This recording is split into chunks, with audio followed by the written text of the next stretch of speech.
Hello, school counselor. Welcome back to the School for School Counselors podcast. I'm your host, Steph Johnson, a full-time school counselor just like you, on a mission to make school counseling feel more sustainable and more enjoyable so that you look forward to walking in those schoolhouse doors each and every day. For the past couple of episodes, we've been talking about stress, how to identify chronic stress, how to lay some tracks so that you can avoid chronic stress. And in the last podcast episode, we talked about how to adapt the way we're looking at school counselor stress, how we are interpreting our physiological signs, and how we can shift our stress mindset to actually make stress work in our favor. So I'm always trying to imagine, what are you thinking on the other side of this podcast recording? As you're listening, what are some of the questions you might have? Or what are some of the things that you might be saying in your head to me, like, Steph, that all sounds great, but you know and I know that just thinking positive about things doesn't necessarily change it. And it's very possible it could actually make stress worse. I had the same thought. I was thinking about the difference between stress mindset and toxic positivity. And so I want to dive into that this week. I want to talk through the differences and the nuances between the two and how we can tell which camp we are in currently. But before I do that, I want to read some more of the amazing reviews that we received during our recent pod party. So many listeners were kind enough to leave some amazing reviews with Apple Podcasts, and I would love to share one with you today.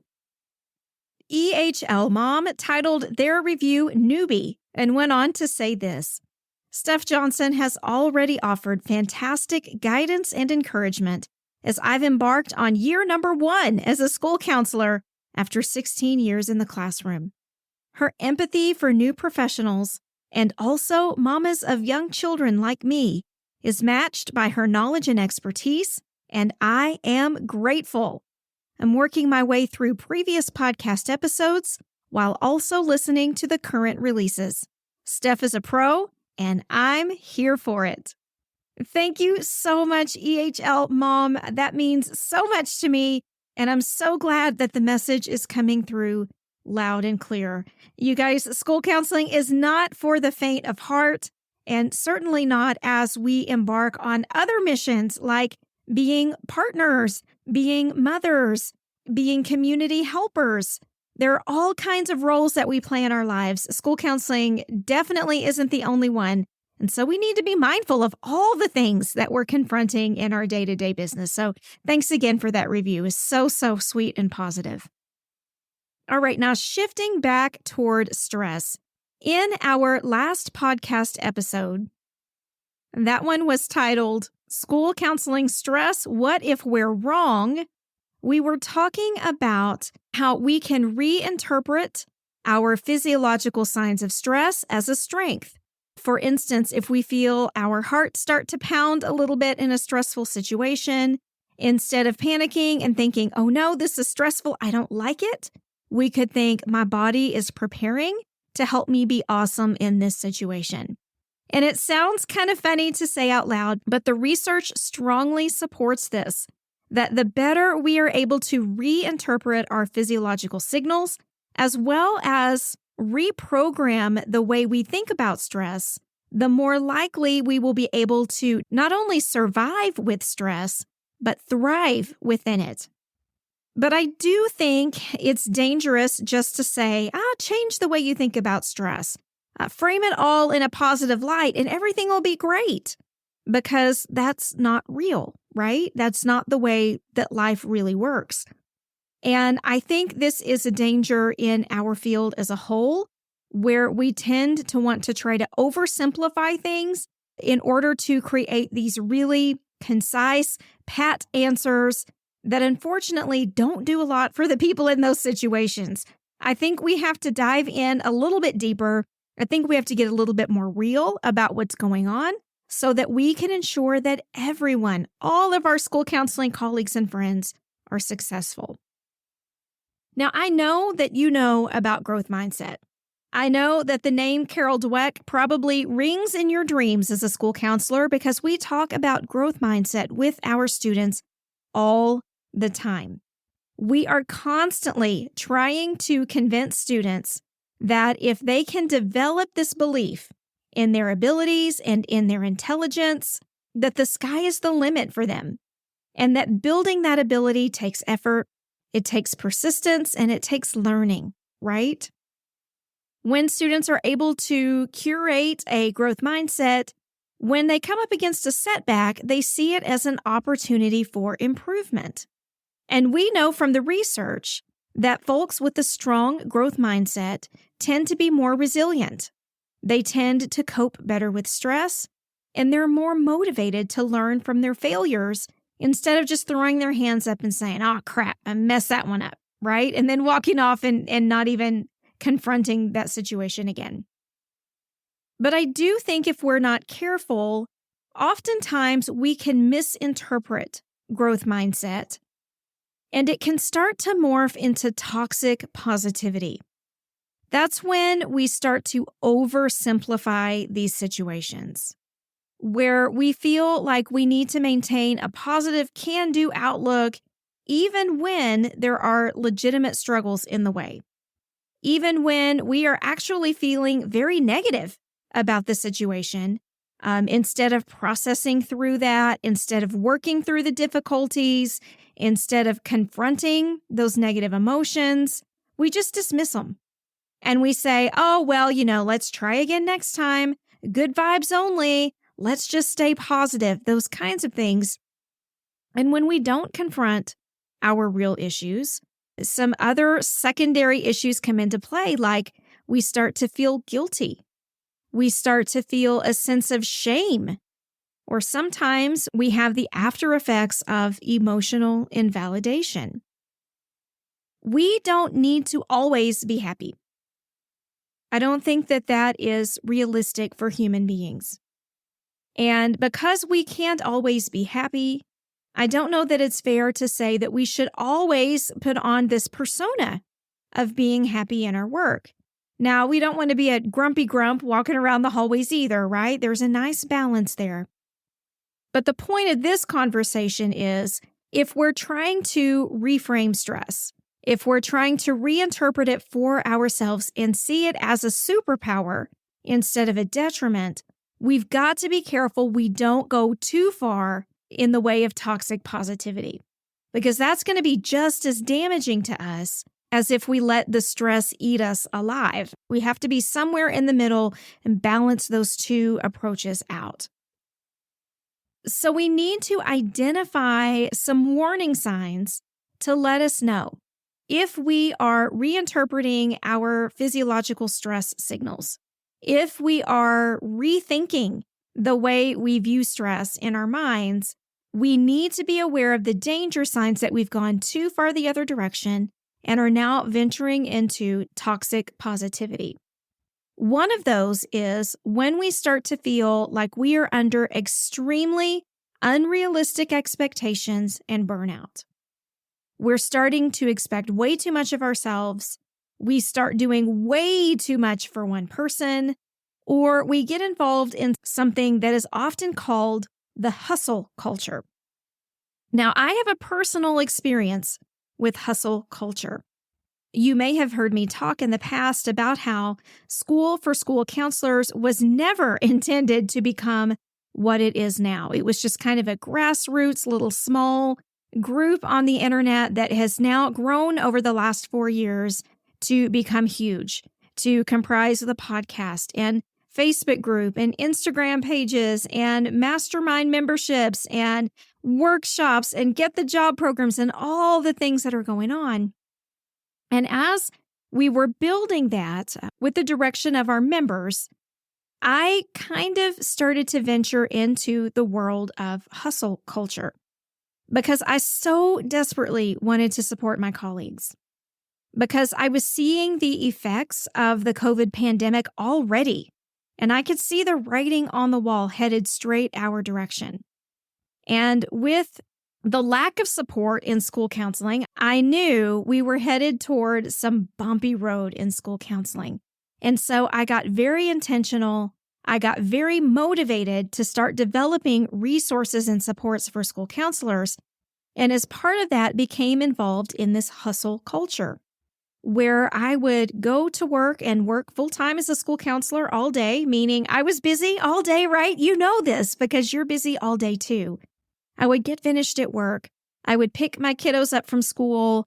I would get them to their after-school activities. I would go home, get everybody fed some dinner, get them ready for the next day. And then I sat down with my laptop and started to work on School for School Counselors. And I would often get started around 9 or 9:30 in the evening. I wouldn't shut my laptop until 1 or 2 in the morning, grab a couple hours sleep, get up the next day, and do it all over again.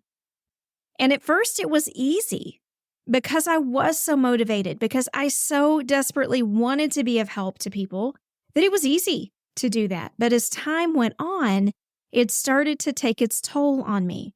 It took its toll physically, and it also took its toll mentally. And I'll be honest with you, I feel like sometimes I am still crawling out of that mindset. There are still times that I am very, very tempted to sit in front of that laptop until the wee hours of the morning, and I have to remind myself that it's not healthy. It's not good. But I think that's exactly what happened to me. I think it was a lot of just this desperate desire to want to help and pushing myself through that, adopting whatever mindset it took to get to the finish line without realizing that I had taken on all of these unrealistic expectations. And I do think I flirted a little bit with burnout. Thank goodness I didn't get all the way there. But like I said, this is a battle I'm still fighting. And so I want you to be aware of it in your school counseling work. If you go beyond persistence, if you're going beyond just having a resilient mindset, and you're overcommitting to things, you're creating unrealistic expectations of constant success, constant improvement, or constant attempts to align to the ASCA standard, you're going to be risking burnout for sure, particularly because school counseling is so high stress. You are going to start feeling like you have to constantly overcome every challenge through your own effort, even when circumstances make it impossible. That brings to mind the ASCA national model. You've heard me say this before. I think the national model is great. I think it's wonderful to have a standard to aim toward, and I hope that one day we get to the point that all school counseling programs can align to that model. But in the meantime, we have a lot of school counselors feeling like they're supposed to toe that line when they've been put in situations and circumstances that cannot sustain that model. But because they were trained in it, because that's all they hear about online and in their resources that they download and all of the articles and conversations, they feel like if they're not meeting that standard, they're failing. And that the only way to meet that standard is through their own effort. That's not true. And I think it is a dangerous game we are playing with regard to the national model. That's when we start to experience emotional exhaustion. We start to feel inadequate.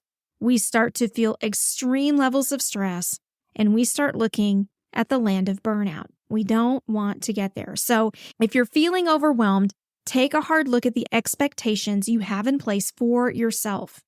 Are you trending toward burnout? Do you feel like it's too much for one person? And if it is this positivity mindset contributing to that? Second danger sign is when you start to ignore your real feelings. If we over-rely on a positive mindset or on a growth mindset, we start to dismiss negative emotions. We start to feel like we should always be focusing on something constructive, something positive, something to get us to the next thing. And over the long term, dismissing our negative emotions can be really harmful. We have to have time to process. We see and hear some of the most difficult things going on our school campuses. And it can take its toll on you for sure. The sadness, my goodness, I've heard some of the saddest things ever since becoming a school counselor. Frustration, either for students or with our systems and our educational environments in general. All of these negative emotions that we experience throughout our day, certainly beyond frustration and sadness, but I'll use those two as examples, need to be processed.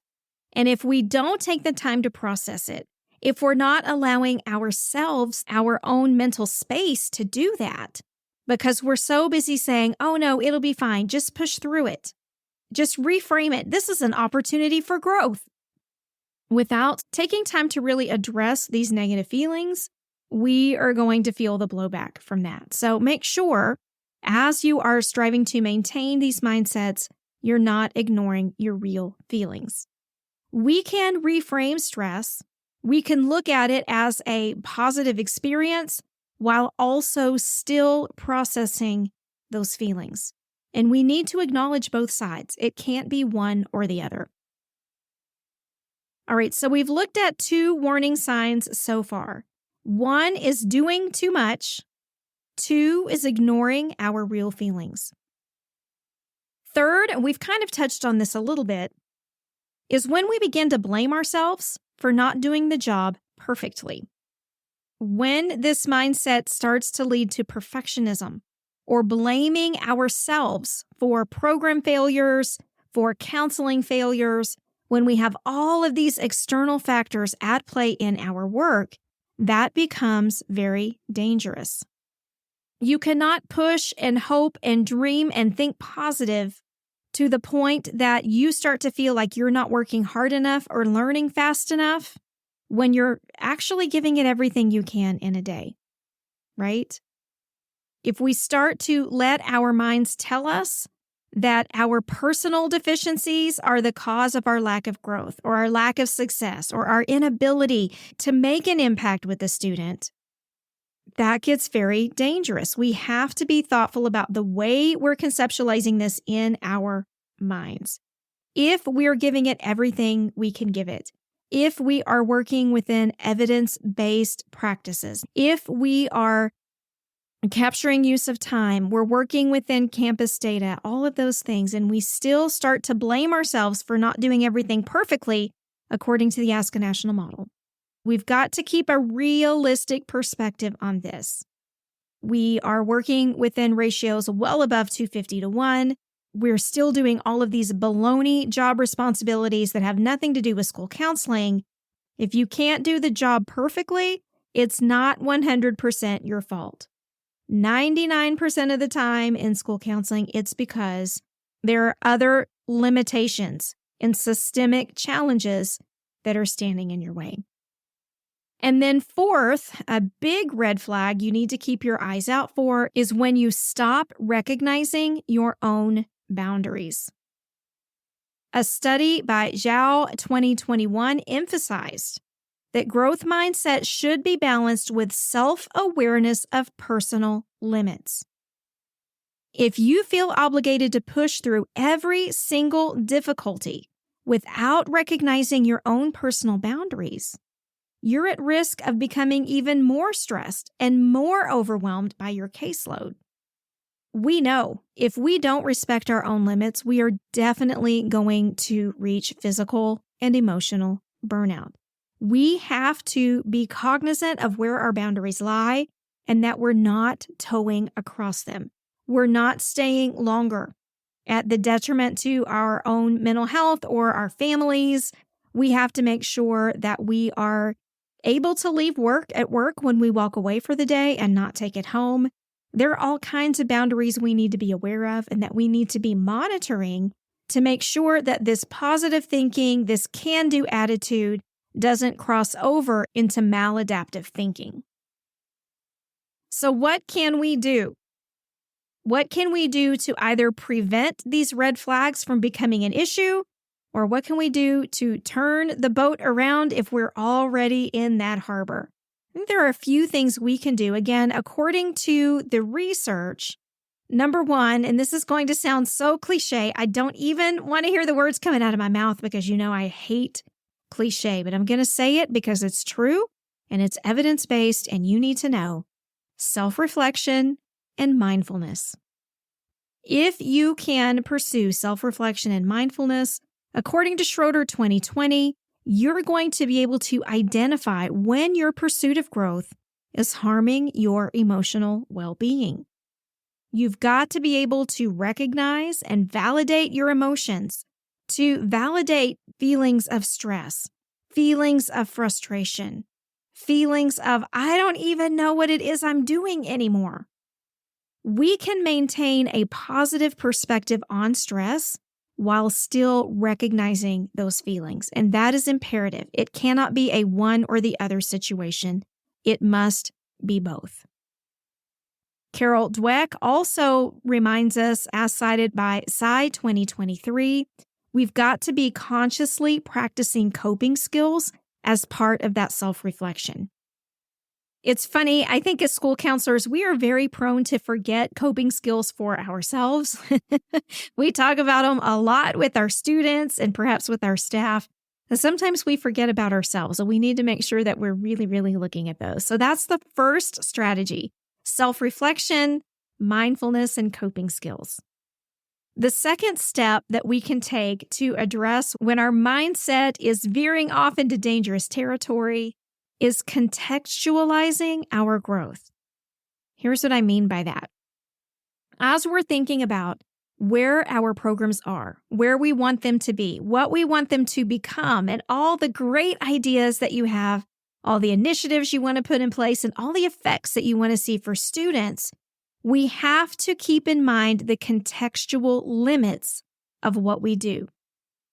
That not all of these things, all of these initiatives, programs, and outcomes can be effected by our personal effort alone. We've always got to keep in mind the external factors that are also at play. What are your constraints within your work? Recognize those and accept those to be real about your current circumstances. If you're carrying a caseload of 800 to 1, you're not going to be able to put very many new initiatives into place on your campus, if at all, right? You're focusing on triage, short-term counseling, and referring kids out as fast as you can with a caseload that size. And unfortunately, that is not too far out of the norm in a lot of areas of our country. It's great to want to know where we want to go. It's great to have goals and aspirations for our programs, but we also need to be realistic. Do we have the time? Do we have the money? Do we have the support available to implement those kinds of initiatives? And if we don't, we have to be very mindful about not taking the lack of progress personally. And the third step to address this maladaptive, positive mindset is to seek support. We know from our peer-reviewed literature, it's all over the place, that counselors need to engage in professional supervision or peer support groups to manage the pressure of what we do each and every day. If we don't do that, we tend to start to feel very isolated. We tend to feel very overwhelmed by the challenges in front of us, and we can risk overcommitting to a growth mindset. We can risk kind of veering over into that other lane where it's progress and results at every turn, when really we need some external reality checks. We need some folks to say, hang on, slow down, how are things going? With that many students, you may want to try it this way. Maybe wait until then to do that. Or, as Sci 2023 tells us, practicing constructive thinking in our roles. That's hard to do on your own. It's much easier to do in a group. And if you can do that, it will keep that positive mindset in check. It will keep the reframing your stress situations in check. It will keep your perception of your physiological cues in check so that you don't become a slave to this positive growth culture that's going to tend you toward burnout or at the very least, some additional personal distress. We don't want you there. That's not where you want to go either. I want you to enjoy your work every day. So at the end of the day, I think the point is this. Even though we're talking about stress, we're talking about avoiding chronic stress, about changing the way we look at stress, how we interpret it so that it can be our ally instead of our enemy.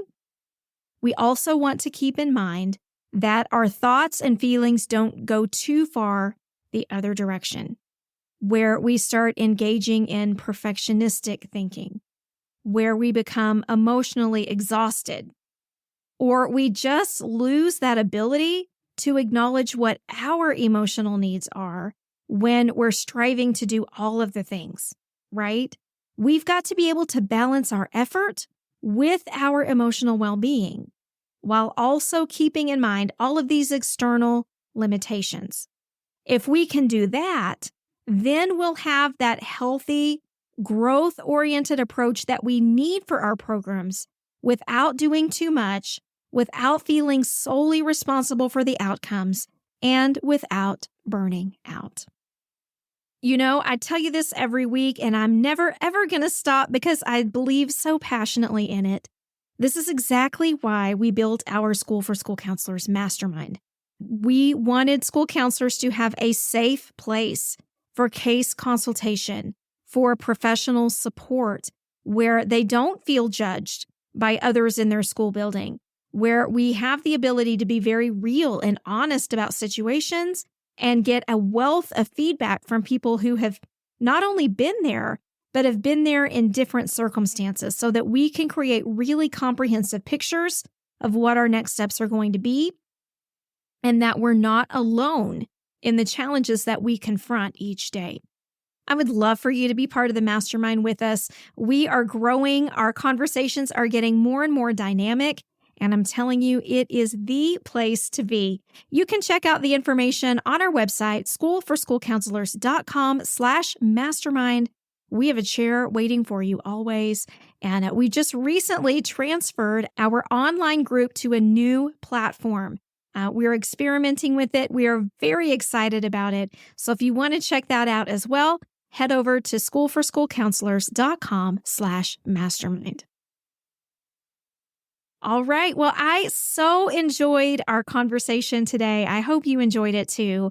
And just keeping things in perspective, being mindful about our stress levels, how we confront our stress, how we can make it positive and proactive without going too far and living in la la land where we start burning ourselves out.